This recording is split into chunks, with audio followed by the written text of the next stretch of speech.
Nursing Council की मान्यता Indian Nursing council के बराबर नहीं है। State nursing council Indian Nursing council के अधीन है। नर्सिंग काउंसिल से करता है तो वो सिर्फ उन राज्य में कर सकता है जहां से उसने ये पढ़ाई कंप्लीट की है, खुद को रजिस्टर्ड कर सकता। काउंसिल से बिना अप्रूव्ड संस्था में पढ़ा हुआ छात्र खुद के साथ खिलवाड़ कर रहा है। के रूल्स नए एडमिशंस वाले छात्रों के साथ लागू किए जाएंगे। कई छात्र कमेंट में ये पूछ रहे थे कि नए कमीशन के रूल रेगुलेशन क्या पिछले पढ़ रहे छात्रों पे लागू होंगे? नहीं, कि सिर्फ कॉमन एंट्रेंस टेस्ट नहीं होगा बल्कि एग्जिट एग्जाम्स भी होंगे। उस एग्जिट टेस्ट में फेल हो जाते हैं तो आप फिर से दोबारा उस साल होल्ड किए जाएंगे और जब तक आप एग्जिट टेस्ट करके नहीं निकलते हैं तो आपका लाइसेंस कमीशन जो बना है उसके वेबसाइट पे रजिस्टर्ड नहीं होगा। 2023 के कमीशन रूल को अगर आप पढ़ेंगे तो एग्जिट टेस्ट भी लागू किया गया है। अगर आप इन दोनों प्रक्रियाओं के बगैर नामांकन में शामिल हो रहे हैं और एग्जिट एग्जाम के बारे में आपको नहीं बताया जा रहा है तो आप किसी फ्रॉड का हिस्सा हो सकते हैं और हो सकता है कि आपके साथ कोई ठगी हो जाए। हेलो एवरीवन, नमस्कार, अस्सलाम वालेकुम। मेरा नाम अवैस अंबर है। मैं रोजमाइन एजुकेशनल एंड चैरिटेबल ट्रस्ट का संस्थापक हूं। हमारी मुहिम संकल्प पूरे देश के कन्याकुमारी से कश्मीर तक आपके प्यार की वजह से, आपकी मोहब्बत की वजह से पहुंच रही है। इसके लिए मैं सबसे पहले आपका शुक्रिया अदा करना चाहता हूं। आज का ये वीडियो बहुत ही खास है उन सभी छात्र छात्राओं के लिए जो अपना करियर बीएससी नर्सिंग में बनाना चाहते हैं। मैंने इससे पहले भी बीएससी नर्सिंग के एक्सप्लेनेशन पर एक वीडियो बनाई है, लेकिन लगातार विवादित वीडियो जो यूट्यूब द्वारा कई यूट्यूबर्स के जरिए अपलोड किया गया तो जरूरी हो जाता है कि सच छात्र छात्राओं के सामने आए। कंफ्यूजन है, इंडियन नर्सिंग काउंसिल से पढ़े बच्चों को इस बात की जानकारी होनी चाहिए कि स्टेट नर्सिंग काउंसिल और इंडियन नर्सिंग काउंसिल के विवाद क्या हैं या डिफरेंसेस क्या हैं, ये जानना बहुत जरूरी है। कई छात्र ये समझते हैं कि इंडियन नर्सिंग काउंसिल और स्टेट नर्सिंग काउंसिल से पढ़े हुए छात्र दोनों बराबर ही हैं, लेकिन ये वीडियो के माध्यम से मैं बिल्कुल गहराई में जाकर इस बात को समझा देना चाहता हूं। इस वीडियो की एक्सप्लेनेशन में आगे आप देख पाएंगे कि स्टेट नर्सिंग काउंसिल की मान्यता इंडियन नर्सिंग काउंसिल के बराबर नहीं है। State nursing council Indian Nursing council के अधीन है। यदि कोई छात्र या छात्रा स्टेट नर्सिंग काउंसिल से पढ़ाई करता है तो वो सिर्फ उन राज्य में काम कर सकता है जहां से उसने ये पढ़ाई कंप्लीट की है, खुद को रजिस्टर्ड कर सकता है खुद को उस राज्य के अंदर। और जब उसे मान लीजिए कि उसने ये कोर्स बिहार से किया, खुद को बिहार में पहले उसे खुद को रजिस्टर्ड करना होगा और ये इंडिपेंडेंट रजिस्ट्रेशंस होंगे। और इंडिपेंडेंट रजिस्ट्रेशन का अर्थ क्या है आप गूगल पे जाकर चेक कर सकते हैं।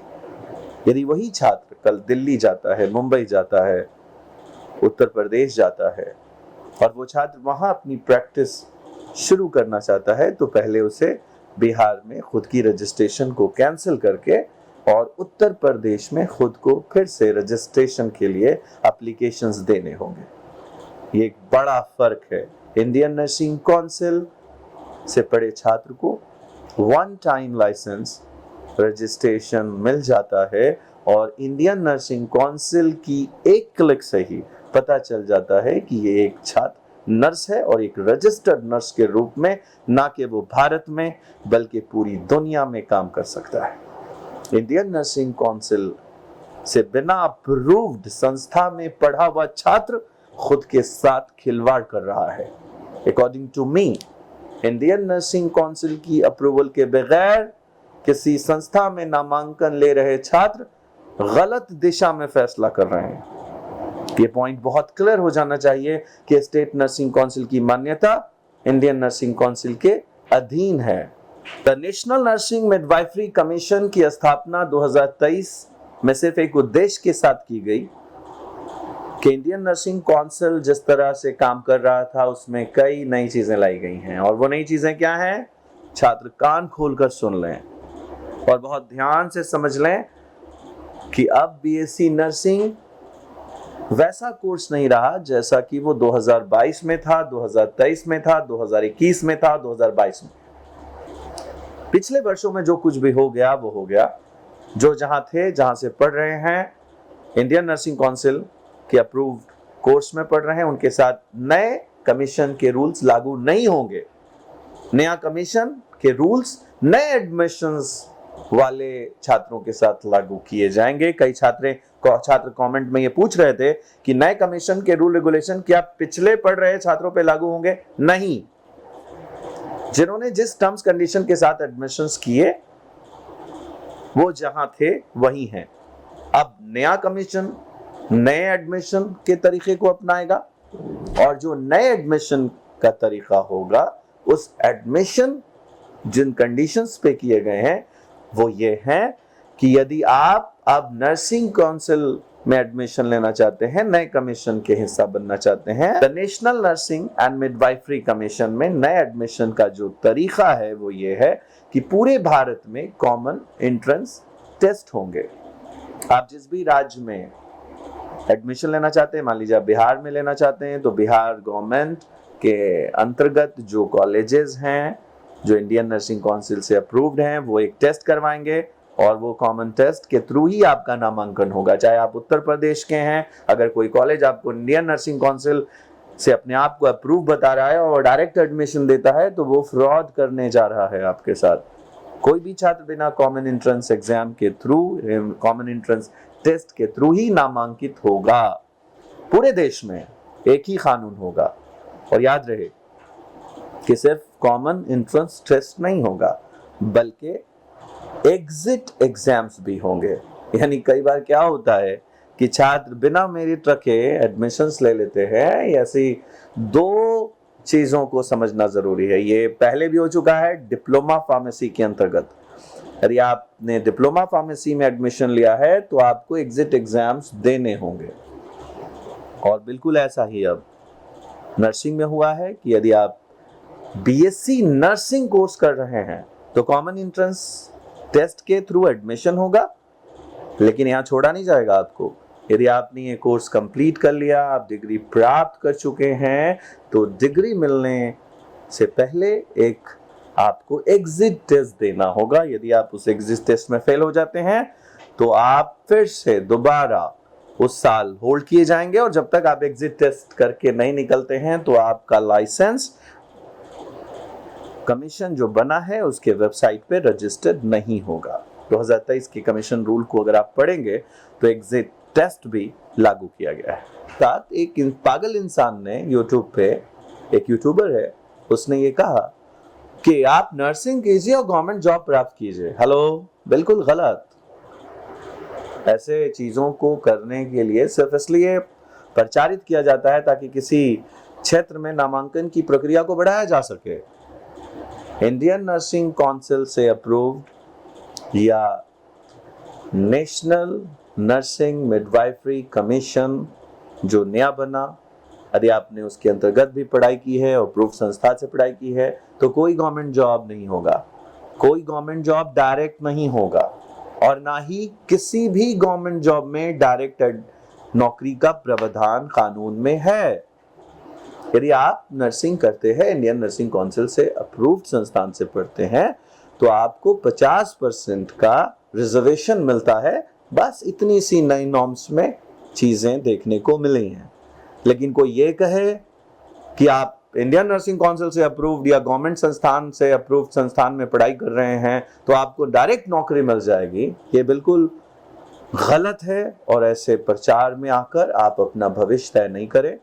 याद रहे कि नौकरी की प्रक्रिया में शामिल होने के लिए एंट्रेंस एग्जाम होंगे। यदि आप गवर्नमेंट एग्जाम्स देंगे, गवर्नमेंट एग्जाम में आप अच्छा लिखेंगे, तो ही आप गवर्नमेंट नौकरी प्राप्त करेंगे। ऐसा कोई कॉलेज नहीं है, ऐसा कोई कोर्स नहीं है जिसमें आप पढ़ने के बाद डायरेक्ट गवर्नमेंट जॉब में शामिल हो जाएंगे। ये एक झूठ फैलाया गया, जिससे बच जाए। एक और पॉइंट जो बच्चे ने कमेंट में पूछा कि ये लाइसेंस क्या है और इंडियन नर्सिंग काउंसिल किस तरह लाइसेंस जारी करेगा। याद रहे, लाइसेंस इंडियन नर्सिंग काउंसिल की वेबसाइट पे आप जैसे लिस्टेड हो रहे थे वैसे ही नए कमीशन की वेबसाइट पे आप लिस्टेड होंगे और आपका वो लाइसेंस आधार कार्ड से रजिस्टर्ड होगा और आप अपना आधार कार्ड से ही ये साबित कर पाएंगे कि आप एक नर्स हैं और आप लाइसेंस खुद को ऑनलाइन देख पाएंगे, खुद आप एक रजिस्टर्ड नर्स होंगे, आप उसे देख सकेंगे। नर्सिंग एंड मिडवाइफरी कमीशन 2023 की स्थापना सरकार ने सिर्फ एक उद्देश्य के साथ की है कि आज से 75 साल पहले इंडियन नर्सिंग काउंसिल की जब स्थापना 1947 में की गई थी, उसकी कई कमियां 75 साल बाद देखने को मिलती हैं। सरकार की ये नई योजना में इंडियन नर्सिंग काउंसिल को डिसॉल्व नहीं, अपग्रेड किया है। शिक्षा माफिया बाजार में ये स्थापित कर रहे हैं, प्रचारित कर रहे हैं कि इंडियन नर्सिंग काउंसिल खत्म हो चुका है, उसकी अब कोई मान्यता नहीं है।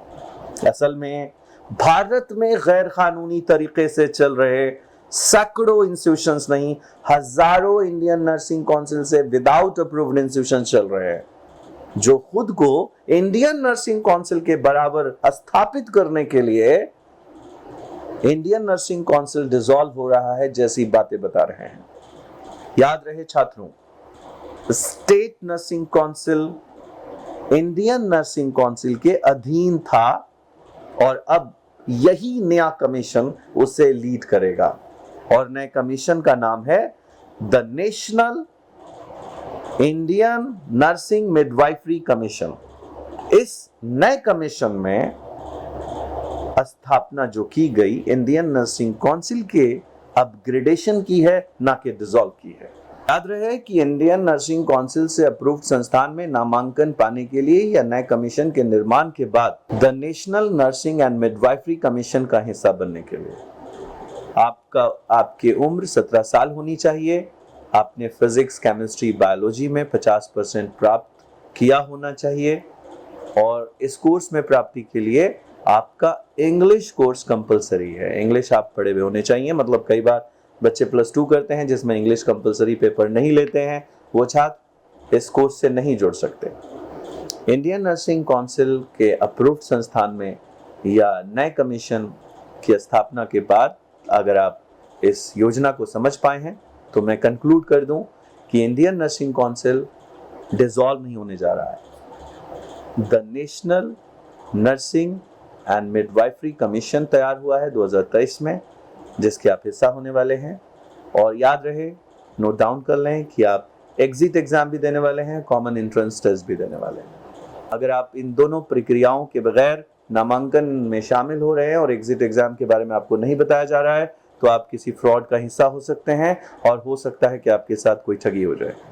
याद रहे कि इंडियन नर्सिंग काउंसिल के किसी भी कॉलेज में नामांकन पाने के लिए पहले एंट्रेंस एग्जाम के बाद एक काउंसलिंग की प्रक्रिया में शामिल होना होगा और गवर्नमेंट यूनिवर्सिटी जो वहाँ मेडिकल यूनिवर्सिटी होगी उसके लिए एक डिमांड ड्राफ्ट भी बनाना पड़ेगा जो तकरीबन 66,000 रुपये से लेकर 72,000 रुपये तक का हो सकता है।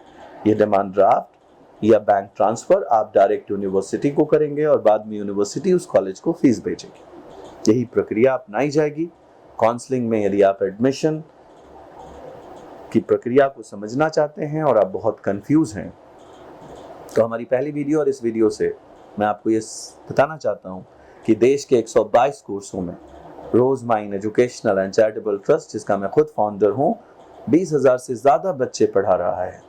घर बैठे वीडियो में इधर उधर जाकर नए यूट्यूबर्स को, जो कभी कद्दू पे वीडियो बना रहा है, कभी भिंडी पे वीडियो बना रहा है, कभी वो फिल्म पे बना रहा है, कभी वो नेताओं पे बना रहा है। हमारी संस्था शिक्षा में 17 वर्षों से एक प्लेटफॉर्म पे काम कर रही है और स्कॉलरशिप योजना है हमारी, जिसमें एक छात्र जो पैसे के अभाव में शिक्षा से वंचित हो जाता है, हम उसे पढ़ाना चाहते हैं। यदि आप भी 122 कोर्सों में किसी भी कोर्स में, मेडिकल कोर्स को छोड़कर, MBBS कोर्स को छोड़कर, BMS कोर्स को छोड़कर, BDS कोर्स को छोड़कर, BMS कोर्स को छोड़कर, हम इन सभी डॉक्टर डिग्री को छोड़कर सभी 122 कोर्सेज में कन्याकुमारी से कश्मीर तक के छात्रों को आह्वान करते हैं कि यदि आप लोन नहीं लेना चाहते, आप कोई बोझ नहीं बनना चाहते किसी पे, तो आप रोजमाइन ट्रस्ट में आकर पिता के साथ, गार्जियन के साथ नामांकन की प्रक्रिया में शामिल हों, काउंसलिंग में शामिल हों, और मैं वादा करता हूं कि आपको सिर्फ खाने और रहने के खर्च पर ही आपके सभी प्रकार के कोर्सेज में नामांकन में शामिल किया जाएगा। आपको 4 साल की एनओसी पहले साल ही दे दी जाएगी और एडमिशन की प्रक्रिया में आपको शामिल करके आपका करियर संवारने के लिए हमारा ट्रस्ट अग्रसर है। आप इस मुहिम से जुड़ें, खुद को जोड़ें और लोगों में इस मुहिम की चर्चा करें। यदि आपने अभी तक नए एडमिशन्स की प्रक्रिया में शामिल होने के लिए, अगर आप नर्सिंग की प्रक्रिया में शामिल होने के लिए एंट्रेंस फॉर्म नहीं भरा है, पंजाब गवर्नमेंट ने एक नोटिफिकेशन निकाला है जो हमारे इस वीडियो के साथ लगाया जा रहा है, जिसको 20 तारीख तक फॉर्म भरे जाएंगे। हो सकता है बाद में डेट बढ़े, इलेक्शन का वक्त है, इसलिए हो सकता है बाद में डेट बढ़ जाए। आप अगर हमारी इस पूरी मुहिम से जुड़ना चाहते हैं तो कानून की सभी प्रक्रियाओं में शामिल होकर ही एडमिशन की प्रक्रिया में खुद को शामिल करें। याद रहे, सुप्रीम कोर्ट का एक नियम है कि आप किसी भी एडमिशन के लिए ओरिजिनल डॉक्यूमेंट किसी होटल के कमरे में या एजुकेशन फेयर में ना दें, क्योंकि नामांकन में शामिल होने के लिए कोई भी ओरिजिनल पेपर्स को सबमिट करना जरूरी नहीं है। जब यूनिवर्सिटी काउंसलिंग के लिए आपको बुलाएगी तो ओरिजिनल डॉक्यूमेंट का वेरिफिकेशन वहाँ के काउंसलर्स करेंगे। किसी भी काउंसलर को, किसी एडमिशन एजेंट को या किसी ऑफिस को या किसी भी होटल के कमरे में या एजुकेशन फेयर में यदि आप ओरिजिनल डॉक्यूमेंट किसी को दे देते हैं तो आपको ब्लैकमेल कर सकता है और आप ठगी का शिकार बन सकते हैं।